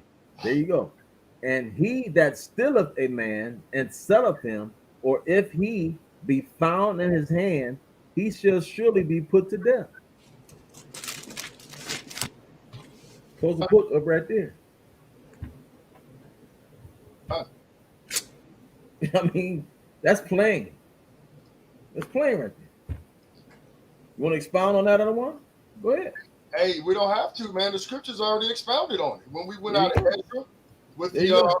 the Galatians and all that, it all. I mean, it explains itself. I know we had somebody saying, "LL, that don't make sense, brother. You pulled the wrong verse." I'm waiting for his reply. You know, I pay attention to the comments and the chats, but obviously the brother, I don't know. I'm waiting on his reply. But just real quick, I want to send a shout out to the sister Wanda Woman, Wonder Wanda for the super sticker donation. We salute you, sister. You're always a cheerful giver, and we thank you for always tuning in with us. And you know, we got mad love for the sisters. So Con, the water, sis. Zion, The water. you want me to share the screen again so you can get back to what you was bringing out? Con. All right, let me get there. Go to the Treaty of New Ekata, 1835. Let me see. I just got to remember. Okay, here it is right here. You right there. You right there. You right there. Cut. All right, let's read that. It says the new Treaty of Ekota in 1835. Many Cherokee resisted removal from their ancestral lands in the southeast, bringing their struggle all the way to the U.S. Supreme Court. But despite the court's ruling in Worcester versus Georgia in 1832 that the Cherokee and other tribes were sovereign nations, the removal continued in 1835. The U.S. government met with the Cherokee representatives at New Ekota, Georgia, to sign a treaty and traded all 7 million acres of Cherokee land for 5 million and land in Indian Territory. The majority of the Cherokee opposed the treaty, but Congress ratified it anyway. And in 1838, the federal government sent 7,000 U.S. soldiers to enforce the removal of the Cherokees. And an estimated 10 to 25% of Cherokees would die during the 1,200-mile trek to Oklahoma, later known as the Trail of Tears. And this treaty signed at Fort Laramie and other military posts in what is now Wyoming, the U.S. government recognized the Black Hills of Dakota as the Great Sioux Reservation. the exclusive territory of the Sioux, Dakota, Lakota, and Nakota, and the Arapaho people. But after gold was discovered in the Black Hills, miners and settlers began moving into the land in masses. The native resistance to the treaty violation culminated the Battle of Little Bighorn in 1876, after which the government troops flooded the region. By that time, Congress had ended the nearly 100-year-old practice of making treaties. So right here, they said we ain't even making no treaties no more. We just basically gonna do whatever we want to do. Con. But check this out. If you drop down, it says in 1980, the Supreme Court ruled that Black Hill was illegally confiscated and rewarded the Sioux more than $100 million in reparations. Sioux leaders rejected the payment, saying the land had never been for sale, and the controversy continues over the sacred land as well as the other broken treaties. So did they get the land back? Absolutely not. Hey, now I'll get Daniel chapter 8 one more time again, verse 25. Read that one more time. Kind of one. We love you too, Mother Pathia. We love you too. It's the book of Daniel, chapter 8, verse 25. And through his policy, also he shall cause craft to prosper in his hand, and he shall magnify himself in his heart, and by peace shall destroy many. He shall also stand up against the prince of princes, but he shall be broken without hand. So by his own policy, his own peace treaty, Right. he destroyed these people, right? By how? By military force, by flooding in the military troops, Mm-hmm. right? Because the sword also means army. That's right. Go to Psalms 55. I want you to bring out what you brought out earlier again, just to bring it home, and then I got one more precept, and I'll digress. Psalms 55, read verse 20 and 21. It's the book of Psalms, chapter 55, verse 20. And it reads,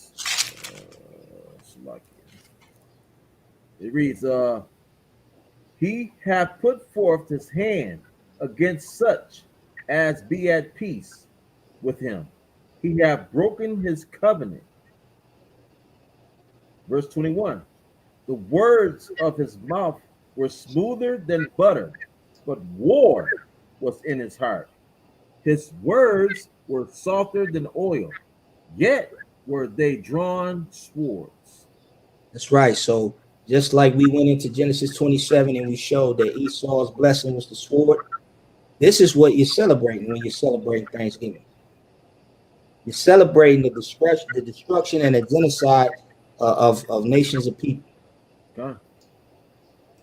You rooting for the away team. That's pretty much what you're doing. You're rooting against yourself. You're rooting for the away team. No doubt. Exactly. Let's stay in Psalms. Go to chapter 140. Let's go to chapter 140, and we're gonna start at the beginning.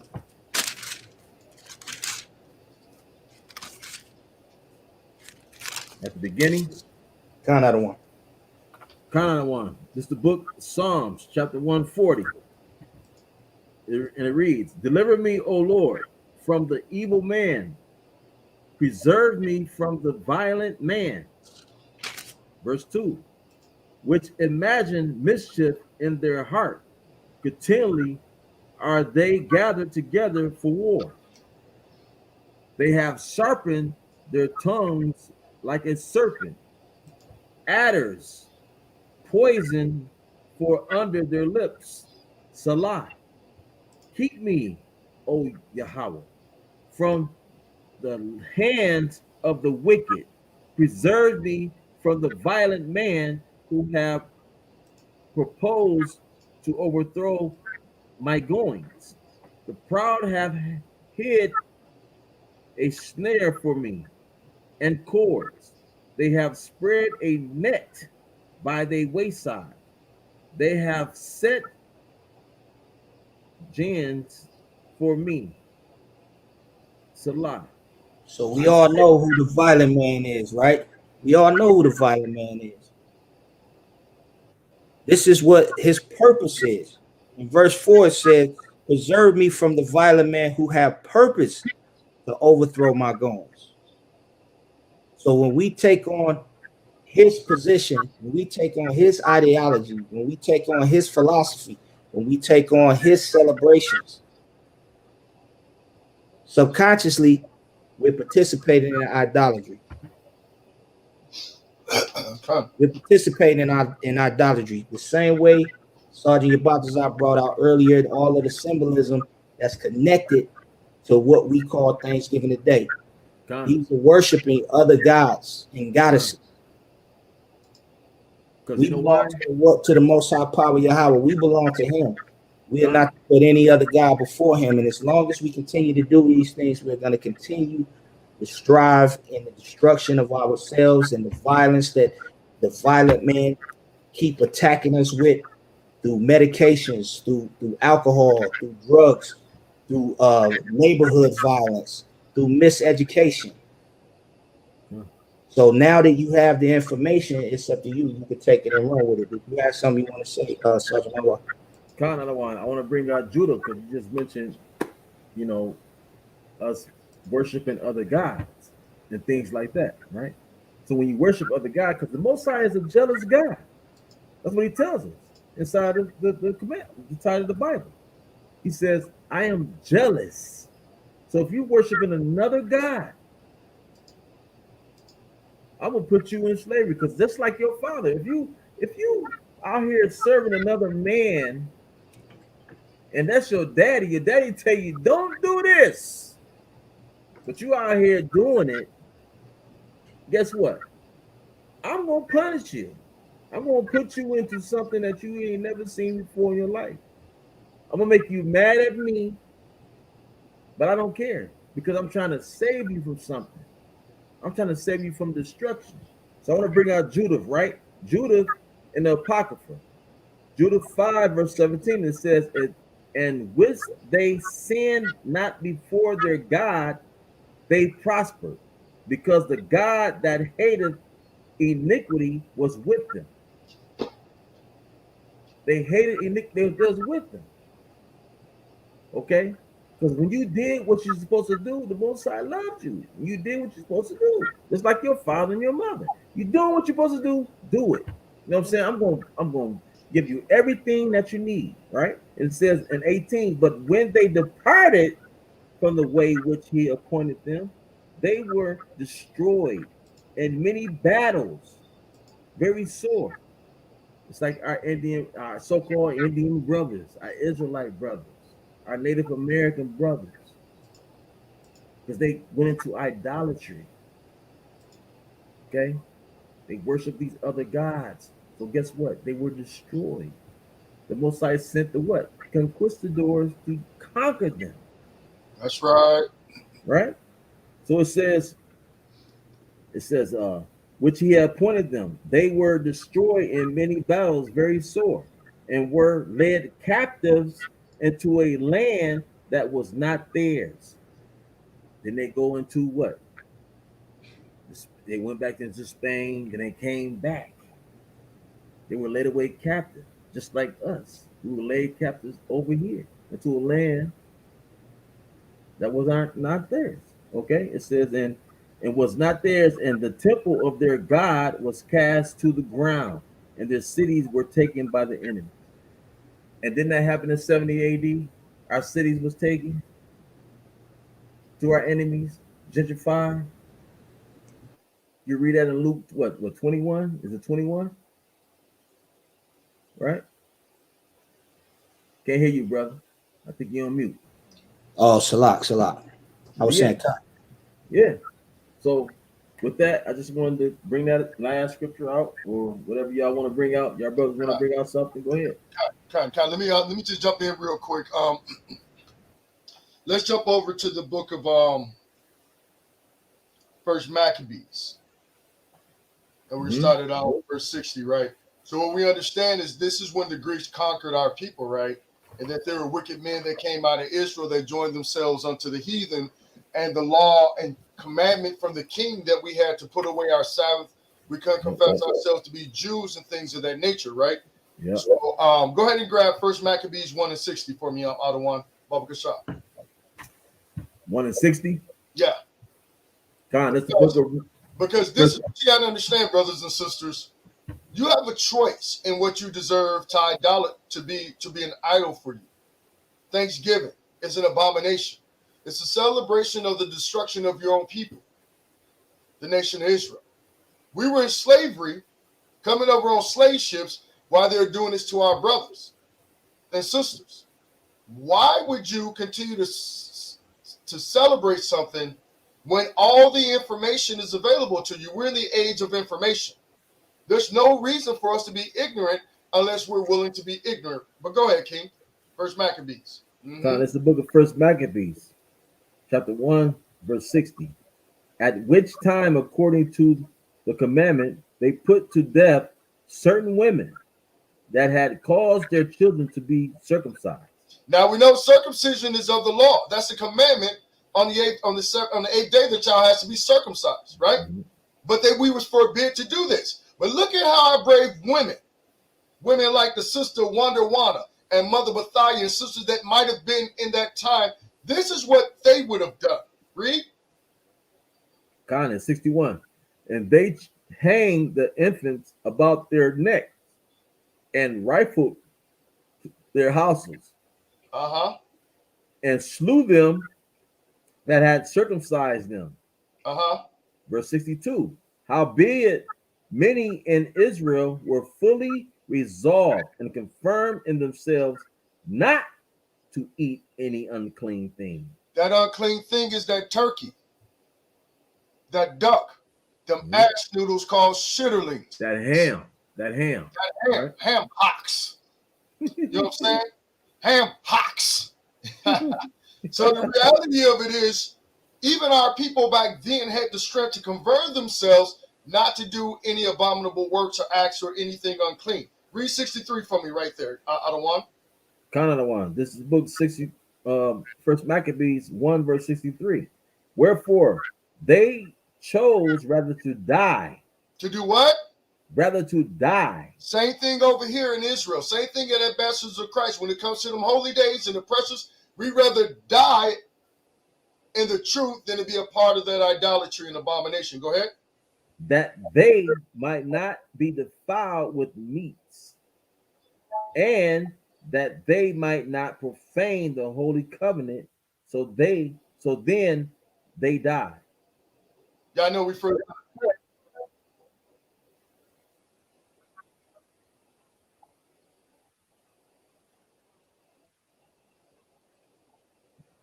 That's it, other one.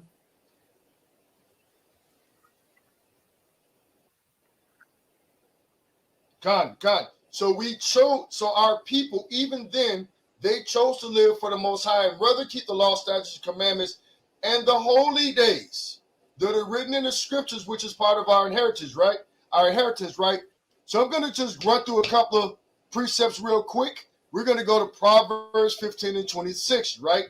It says, the thoughts of the wicked are an abomination to the Most High, but the words of the pure are pleasant words. So for a lot of people out there watching this, celebrating Thanksgiving or seeing the days later, these things are going to become grievous to them.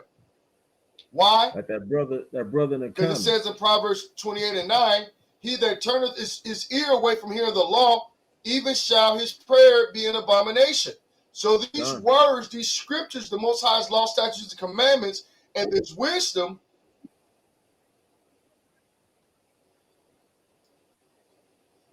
it's a brother in the, what happened? Let me see.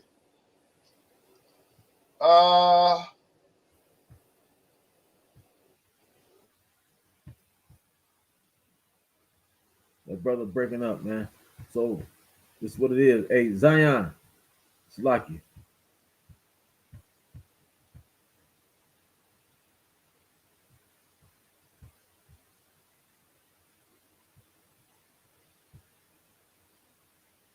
Brother Zion, you there?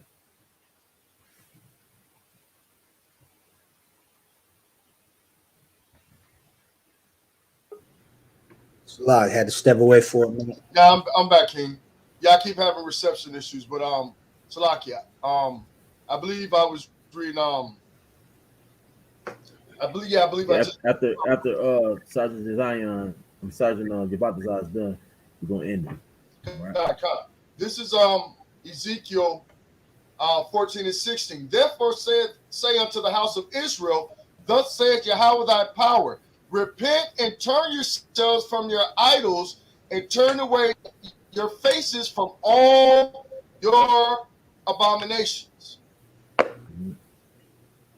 This is why a lot of people in Christianity, when they deal with us, or even some of the women that are awakened, we get upset and offended because you guys continuously want to esteem these heathen days when we're telling you that we're trying to be lawful and clean and walking according to the covenant. So the scriptures tell us to be like Christ, to walk after Christ. Show me in the scriptures where Christ or Jesus himself or Yahushua celebrated these pagan customs. We can catch them celebrating the Feast of Dedication, the Passover. We can see Paul and all of these brothers keeping all the feast days, right? It reads in Sirach 19 and 18, the fear of the Most High is the first step to be accepted of him, and wisdom obtaineth love, right? Those are not our words. That's what the scriptures say. So when you guys are celebrating these pagan holidays, you're actually celebrating your conquerors, right? Isaiah 28 and 15 says, Isaiah 28 and 14, it says, wherefore hear the word of Yahweh, ye scornful men, that rule this people which is in Jerusalem. And that even applies to our modern day pastors, our so-called priests and leaders. They won't hear the Most High, so they're the scornful men. Why? Because they're leading our people into captivity, right? And to a covenant with death, verse 15. Because ye have said, we have made a covenant with death, and with hell are we at agreement. When the overflowing scourge shall pass through, it shall not come unto us, for we have made lies our refuge, and under falsehood have we hid ourselves. So when we're dealing with our people saying, hey, man, this is the slaughtering of our great ancestors. Nah, man, we're not celebrating it for Thanksgiving. It's just a gathering for the family. But you're still celebrating Thessaloria, to the goddess Dedemer, to the god Ceres, the slaughter of the Native Americans. This is a covenant with death, brothers and sisters. The Most High gave us the holy days. That's how we serve him. That's what we should be thankful for. There's many scriptures that tell us what we should be thankful for and what we should be giving back to the Most High for all that he has done and endured with us, even though we still suffer from the sins of our forefathers, right? Let me just grab a couple of more and then we're going to shut down, right? This is on Romans 11 and 25. For I would not, brethren, that ye shall be ignorant of this mystery, lest ye shall be wise in your own conceits, that blindness in part is happened to Israel until the fulfillment of the Gentiles come in. This is the time of the fulfillment of the Gentiles. We're thus this day closer to our salvation. America is not our rest, brothers and sisters. It is not our rest. And on that note, I digress unless one of the great kings, one of the ambassadors have anything else they want to add in before we shut it out for the evening. I don't want. I digress. A great precepts. You know what I'm saying? Great class. Shalom. Shalom, family. Shalom. Thank you for tuning in.